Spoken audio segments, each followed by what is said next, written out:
Hi, this is Kiana with Live in Abundance blog, and today is October 13th. It's Saturday, and it's a cool, crisp autumn day here in St. Louis. So I just wanted to take some time out to talk about relationships and really how to kind of manage a relationship and how to end. I shouldn't even say end a relationship. What I really wanted to say is, like, how do you move forward once the relationship has ended? And it does make a difference, because if you work together, or if it's a spouse and you have children. So I mean, it depends, and there's no one way to do anything. You just have to find what works for you. And so I just wanted to share some ideas that I have. And I think most importantly, when you are beginning a relationship, you should probably be casual but be committed. We sometimes jump so head in first to a new relationship, and we're not really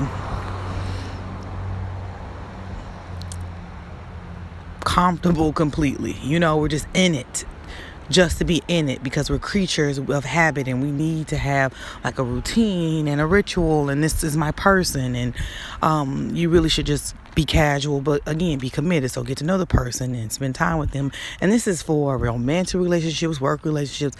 Find out who people really are. And I know people say, well, you can be with someone for 20 years and then find out that you don't know him. That is all true. That is all completely true. But you should definitely be casual, but be committed. Take things slow. Get to know people. It doesn't mean you're going to avoid bad things happening in a relationship. It just gives you a better chance of identifying traits and behaviors that you may not want to deal with long term.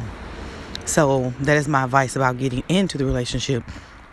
Now, once you're actually in the relationship, as far as managing it, I think people should do check-ins. Like, check in with one another.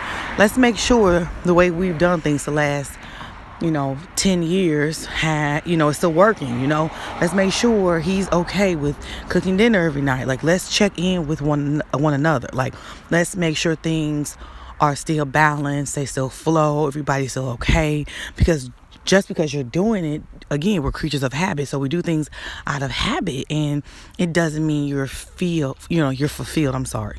It does not mean you're fulfilled. And roles change, people change. So I think that's the biggest surprise, when you find out that your partner no longer is interested in the future of the relationship, because nobody checked in with each other to make sure that they're okay with one another. And you can do that by counseling, just by having conversations. Ask, what do you think about that? Do you think we need to change things up? Do you think we need to do something different? Like, talk to one another. Don't just go through day by day, month by month, year by year.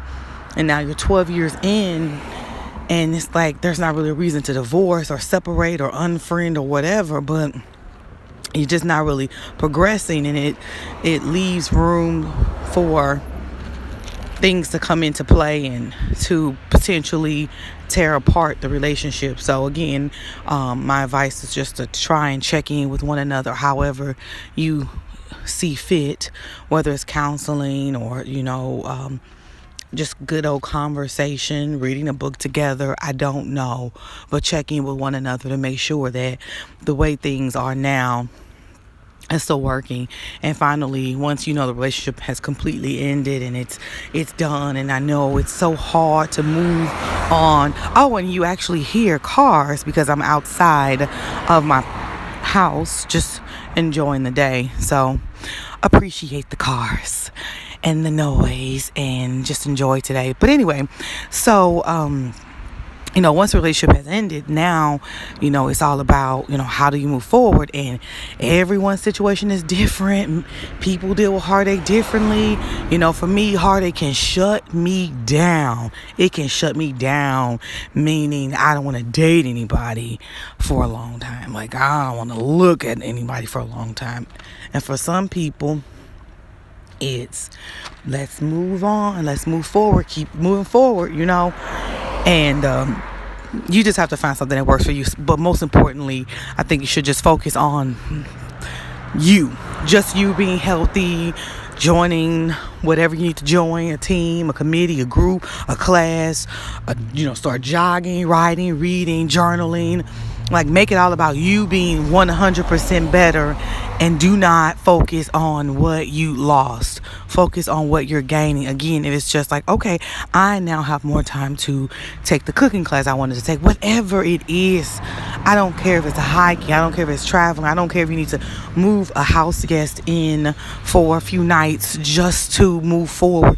Do what you must. Celebrate the small victory. Celebrate when it's been a week and I haven't even thought about this. I haven't even thought about the breakup. I haven't thought to call him. Like, celebrate those little milestones. They keep you moving forward. Celebrate those things. Don't keep focusing on, like, we were together 15 years and I spent 15 Christmases with him. And it's like, just focus on what's next for me. What is next for me?